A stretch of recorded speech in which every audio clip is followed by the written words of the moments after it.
Stasiun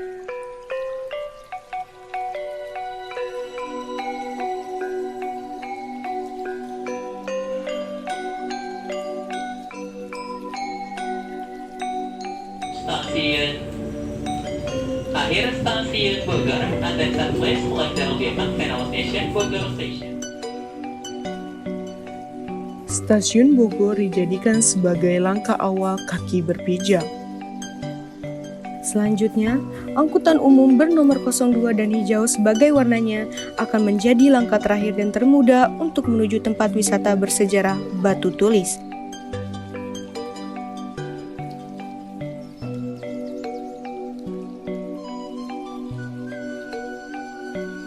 Perjalanan akan melewati ikon kota Bogor yaitu Tugu Kujang. Disuguhkan pemandangan alam berupa indahnya puncak yang membuat mata terpesona. Kawasan ini juga bertabur banyak peninggalan sejarah dari kerajaan Sunda. Di Desa Batu Tulis, terdapat prasasti yang menjadi bukti akan sisa peninggalan sejarah kerajaan Galuh-Pakuan atau kerajaan Pajajaran. Kerajaan yang berdiri pada tahun 923 Masehi ini berhasil mencapai puncak kejayaannya pada tahun 1482 hingga 1521 Masehi, yakni pada masa pemerintahan Sri Baduga Maharaja atau yang biasa disebut Prabu Siliwangi. Secara umum, prasasti adalah piagam atau dokumen yang dibuat dari bahan keras dan tahan lama. Situs Prasasti Batu Tulis. Prasasti yang berangka pada tahun 1533 Masehi ini dibuat oleh Raja kedua Kerajaan Pajajaran, yakni Prabu Surawisesa. Pada batu ini tertulis kalimat-kalimat dalam 9 baris bahasa dan aksara Sunda Kawi yang bermakna sebagai tanda mengenang kejayaannya mendiang Raja pertama Kerajaan Pajajaran yang telah meninggal dunia pada 1521 Masehi, Prabu Siliwangi.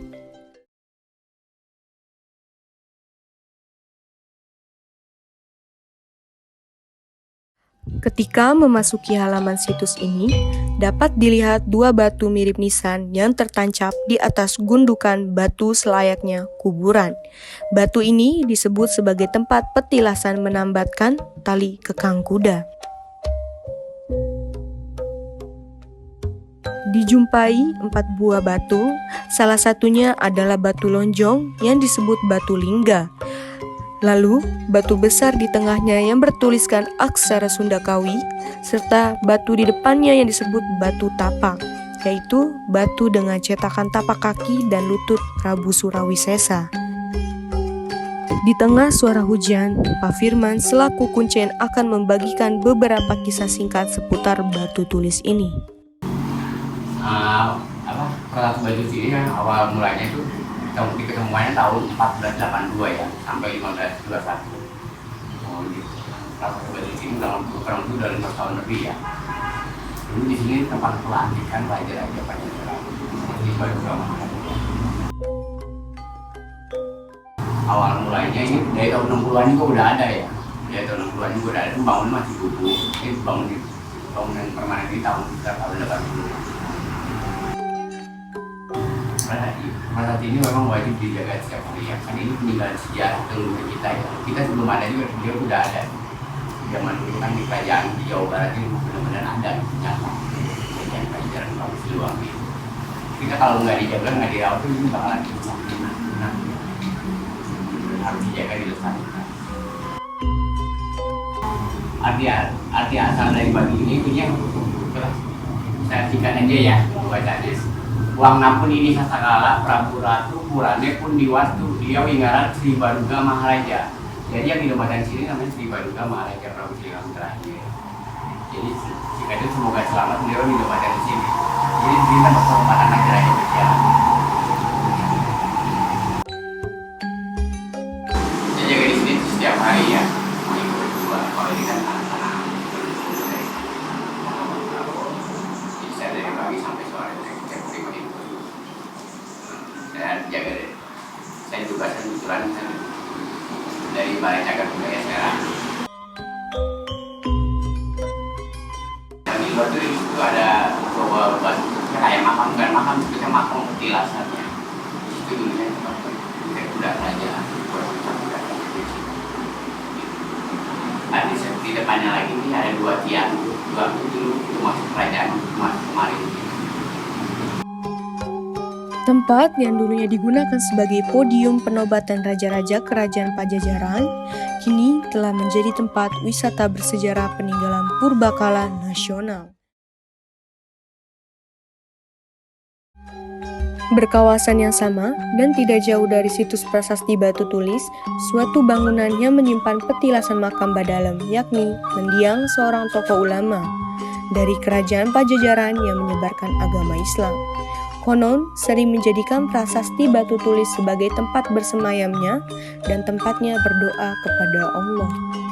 Petilasan itu sendiri adalah istilah untuk tempat yang disinggahi atau didiami seseorang.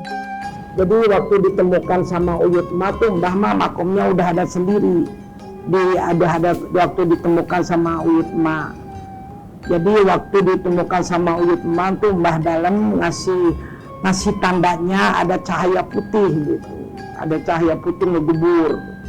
Nah seudahnya diperlihatkan sama Uyut Ma, didatangi apa cahaya putih itu, ternyata ada bentuk makom di pertengahan hutan tuh. Jadi yang sama Uyut Ma tuh katanya dibersihin, namanya di hutan kan dia bala gitu, dibersihin, dirapihin. Kita sebagai orang muslim kirim doa lah gitu untuk beliau. Kalau Mbah Dalem ini namanya banyak. Jadi kalau katanya sih lebih dari 99. Makam Mbah Dalem ini di mana-mana ada. Jangankan di Jawa Barat, di seberang lautan juga ada Mbah Dalem. Di Ambon ada, di Aceh ada Mbah Dalem. Tapi Mbah Dalem amanatnya sama Uyut Ma yang pertama menemukan makomnya Mbah Dalem. Kata Mbah Dalem ngasih amanatnya, kalau ada yang nanya kapan-kapan bilang aja Mbah Dalem yang tinggalnya di Batu Tulis Bogor. Tapi puntennya Mbak, tapi Ma di sini sebagai menunggu penerus kasih nama salah satu yang dalam Raden Mas Kesuma Diningrat. Kalau istrinya yang dalam istri Putri Asih Sekarwangi. Tapi itu mah untuk Ma. Tapi tamu suka banyak yang ngomong, Ma kalau saya mah tawasulah misalnya Mbah Dalem ini, oh silakan. Nggak dilarang, barangkali benar. Memang Mbah Dalem ini mah banyak namanya. Jadi dulu Mbah Dalem ini menyebarkan agama Islam. Tapi insya Allah kalau yang aslinya Mbah Dalem di sini. Jadi filmnya di sini.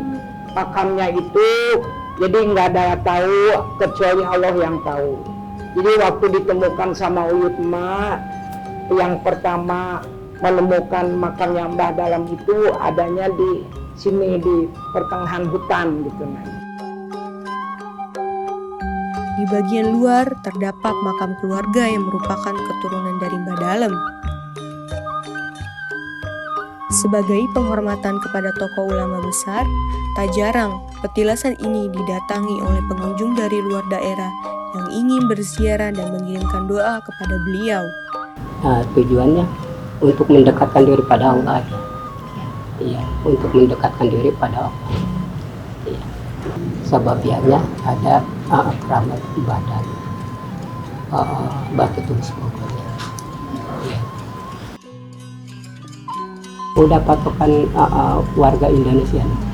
Udah patokan warga Indonesia itu bersilaturahmi kepada para yang punya jasa. Jadi tujuan ini tali silaturahmi itu mendekatkan diri terhadap Allah. Sebabnya berjarak tawadu ya kepada Allah. Setelah menjelajahi jejak kisah Batu Tulis, dapat disimpulkan bahwa peninggalan tidak berarti ditinggalkan, namun berarti bahwa sejarah akan selamanya menjadi harta budaya Indonesia, tepatnya Kota Bogor, kota bergelimang sejarah.